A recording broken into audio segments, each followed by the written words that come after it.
চলে গেলেন খ্রিস্টান ধর্মের সর্বোচ্চ ধর্মীয় গুরু পোপ ফ্রান্সিস। দীর্ঘদিন ধরে ফুসফুসের গুরুতর জটিলতায় ভুগছিলেন তিনি।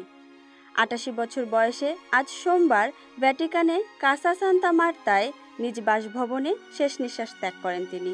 পোপ ফ্রান্সিসের জীবন বেশ ঘটনাবহুল। তার জন্ম ও শৈশব, ধর্মীয় জীবন, পোপ হিসেবে নির্বাচন ও তার উল্লেখযোগ্য কর্মকাণ্ড তাকে বানিয়েছে কোটি কোটি মানুষের আধ্যাত্মিক নেতা।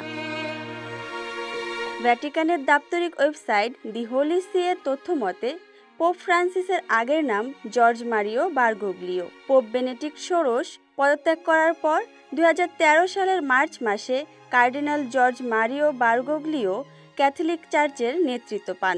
আমেরিকার এবং জেসুইট আদেশ থেকে নির্বাচিত প্রথম পোপ তিনি। পোপ নির্বাচিত হওয়ার পর তিনি ফ্রান্সিস নাম গ্রহণ করেন, যা দরিদ্রদের প্রতি তার অঙ্গীকার এবং সেন্ট ফ্রান্সিস অব আসিসির প্রতি তার শ্রদ্ধা প্রদর্শন করে। পোপ হওয়ার পর থেকেই ফ্রান্সিস তার পূর্বসূরীদের থেকে অনেকটাই আলাদা পথে হেঁটেছেন। তিনি ভ্যাটিকানের জাঁকজমকপূর্ণ রীতিনীতির পরিবর্তে সহজ সরল জীবনযাপনকে বেছে নিয়েছেন।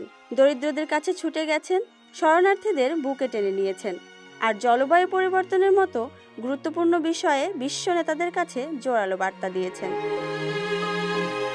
ক্যাথলিক গির্জার বেশ কিছু উদারনীতি ও সংস্কারের জন্য পোপ ফ্রান্সিস চিরস্মরণীয় হয়ে থাকবেন।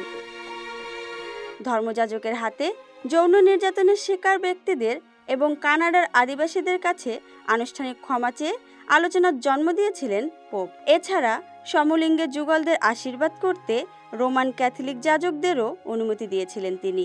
পোপ ফ্রান্সিস বলেছিলেন, ক্যাথলিক গির্জার দরজা সবার জন্য উন্মুক্ত।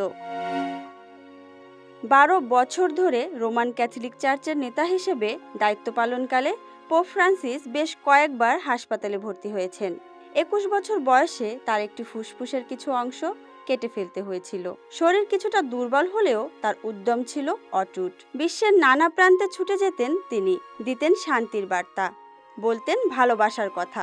মৃত্যুর একদিন আগেও তিনি সেন্ট পিটার্স স্কয়ারে হাজির হয়ে হাজারো উপাসকের উদ্দেশ্যে স্টার বার্তা প্রদান করেছিলেন। পোপ ফ্রান্সিসের জন্ম ১৯৩৬ সালের ১৭ ডিসেম্বর আর্জেন্টিনার বুয়েন্স আয়ার্সে। কেমিস্ট হিসেবে প্রশিক্ষণ নেওয়ার পর ধর্মের পথে পা বাড়ান জর্জ মারিও। পরবর্তী সময়ে তিনি দর্শন ও ধর্মতত্ত্বে পড়াশোনা করেন। ১৯৬৯ সালে ধর্মযাজক হন। ১৯৯৮ সালে আর্জেন্টিনায় আর্চবিশপ হন তিনি। তার সরল জীবনযাপন, দরিদ্রদের প্রতি ভালোবাসা, স্পষ্টবাদী বক্তব্য খুব দ্রুত মানুষের মন জয় করে নেয়। পোপ ফ্রান্সিসের জীবনের গল্প সত্যিই অসাধারণ। একজন সাধারণ মানুষ ঈশ্বরের ডাকে সাড়া দিয়ে কিভাবে বিশ্বজুড়ে কোটি কোটি মানুষের আশা ও অনুপ্রেরণার উৎস হয়ে ওঠেন, তারই উদাহরণ পোপ ফ্রান্সিস। এবছরের জানুয়ারিতে প্রকাশিত হয়েছে পোপ ফ্রান্সিসের আত্মজীবনী হোপ। সেখানে তার বর্ণাঢ্য জীবনের গল্প উঠে এসেছে।